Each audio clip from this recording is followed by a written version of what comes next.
How we doing today? Nice to see you. Welcome to another No Pro Joe review. Today, we're talking about the Canon Powershot G16 Advanced Point and Shoot. Coming up.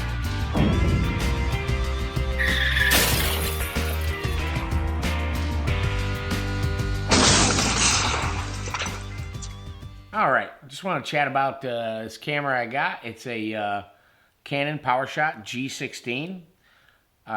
It is a little long in the tooth now. It's about 3 years old now. It's what they call an advanced point and shoot. It has it shoots in RAW. It has full manual creative mode. Let's see if it focuses in on it here. There we go. Has full manual creative modes. It has exposure compensation dial. It shoots in RAW. Now it's not 14-bit, it's 12-bit RAW, so it's a smaller picture. It does come with a hot shoe, which is nice. It also comes with a pop-up flash, which you have to activate yourself. It does not annoyingly activate when it thinks it needs it, so that's nice. It has Wi-Fi built into it, so you can transfer pictures back and forth to your phone. You can't live view shoot with it. So that kind of stinks. That's the only reason why Wi-Fi would be interesting to me, is to be able to live view shoot with it. It's not an EOS camera, so you can't hook it up to EOS utility and use it that way. But it's an interesting camera. I'll tell you, it's pretty heavy. It seems to be all metal construction. The grip on it is actually really, really nice. The focal length on it, I believe, is 24 to 140, the 35 millimeter equivalent, so you can get in a ways on this thing. It has image stabilization. It is only 12 megapixels. I say only 12 megapixels. It takes fantastic images. Definitely not your run-of-the-mill point and shoot. When it came out, it was in running with the RX100 and I believe the Fuji X20, so it was built to compete with those when it came out 3 years ago. Obviously, it's been surpassed now because of the megapixel count and different things like that. Very cool thing about it is it shoots in 1080-60. Now, it's full auto video, so you can't really adjust your video at all. You get what you get. But you can use the exposure lock, which is your star button. If you're a DSLR user, you know that star button means exposure lock. So you can lock your exposure, and then you don't get the in and out on the exposure. So that's kind of nice. It actually works very well. I did a video. I shot a video with this camera, and I was very happy with it. I did when I did a review for the 10 to 18. So that was actually shot with the G16. It works very well. It's a nice all-around camera. ISO performance, not awesome. 800, it starts to fall apart. At 1600, I guess if you had to use it, but it's not pretty. It starts to get real blotchy. But I don't know. It's a super nice camera. I like it because it's small, kind of like the M2, except for you don't have the lens.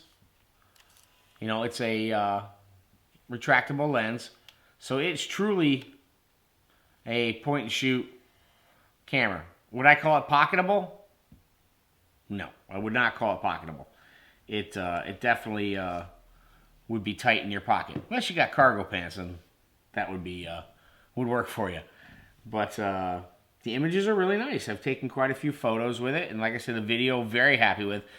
For video, if you really want to see a great representation of the video that this camera does, there's a guy, I believe his name is James Cleveland. I'll leave a link for his videos. You want to see the video performance of this camera, you go to his videos, and he's got some great videos with this camera. So as far as images, I've flashed in images, and you can see the quality of them. It's actually really, really nice. It's not as nice as a DSLR, but you know, definitely way better than most point and shoots. This point and shoot here, let's see, let me grab it. This is the point and shoot I did have, and I was using. It's fairly old now too. It's a Sony 12 megapixel point and shoot. And the images on this thing,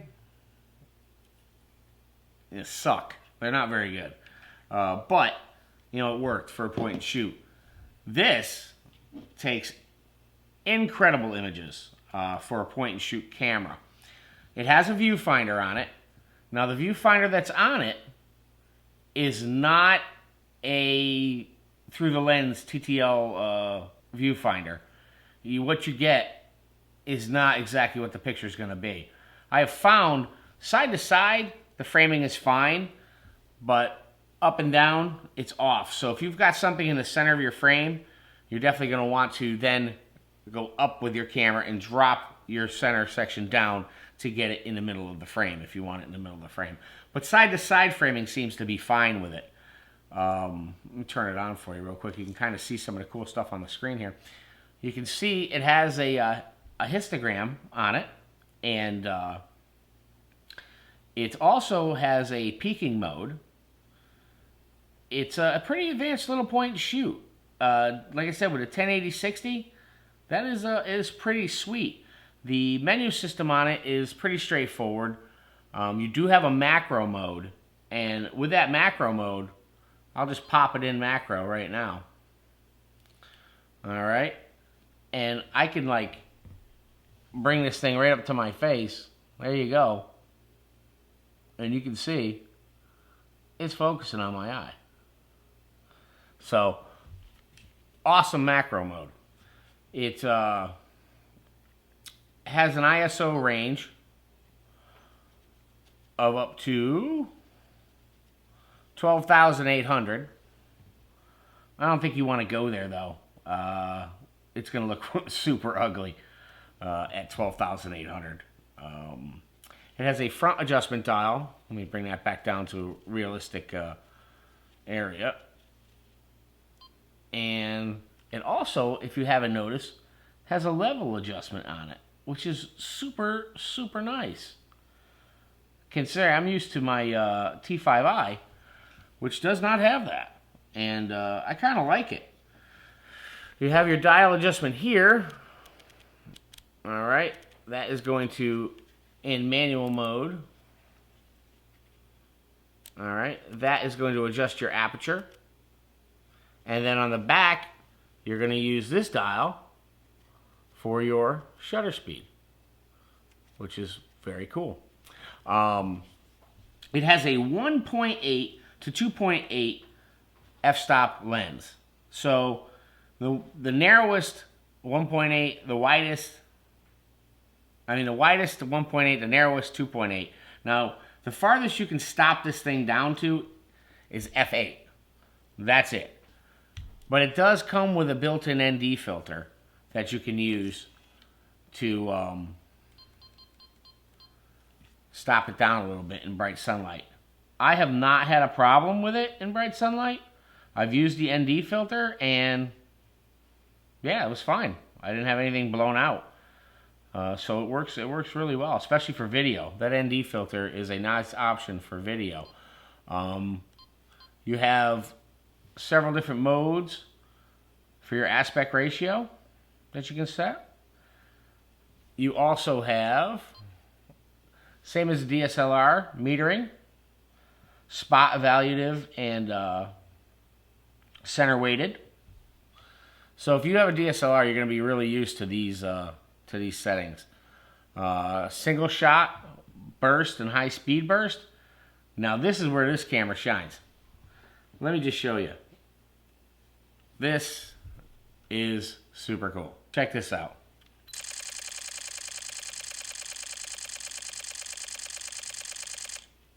Really?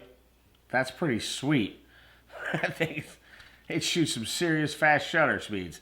Now you're going to want to do that in JPEG. That's not going to do that in RAW.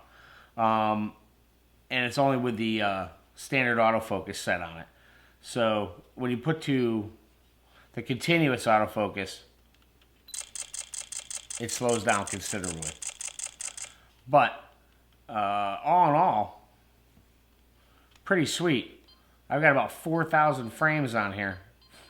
Probably going to want to delete all those. Anyway, it's got a night mode shutter. You can set it up on a tripod. It'll do time lapses at night. It'll also do star trails at night, star photos at night.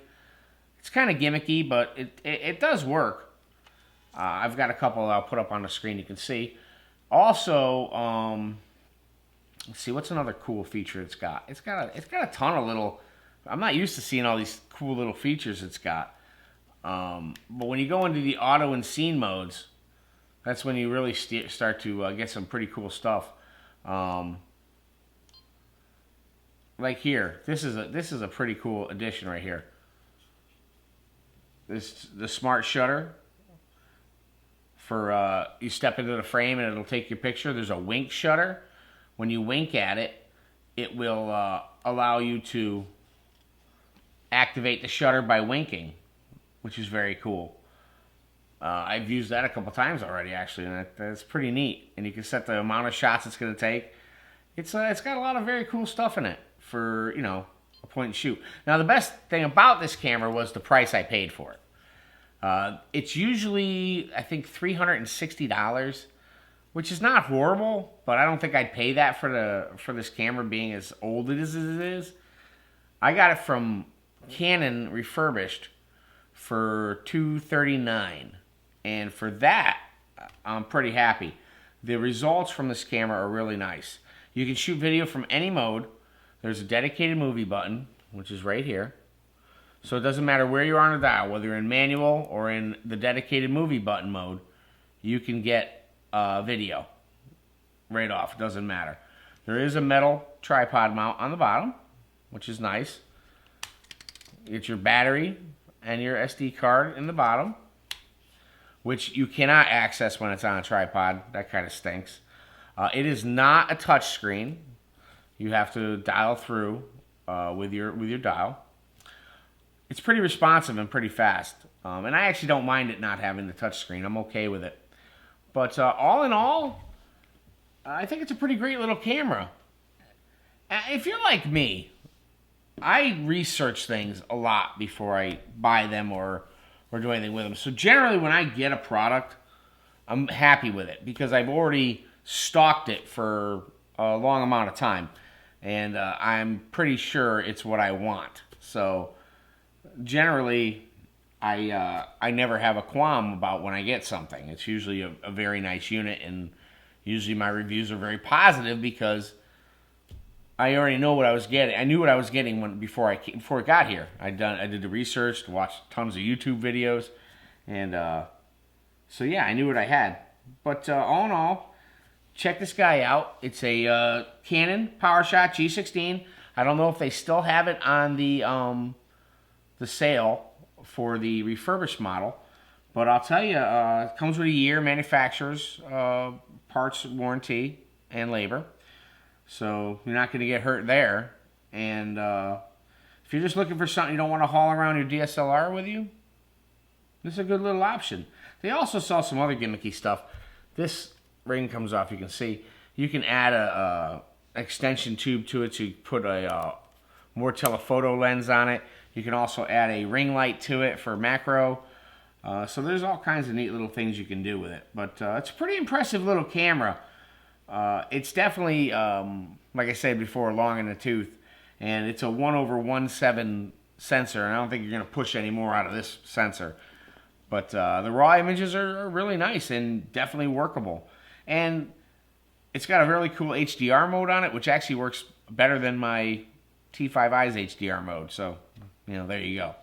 But, yeah, just a real quick review. Oh, before I forget, on the side here, you have your USB, your HDMI, but there's also something super cool in there.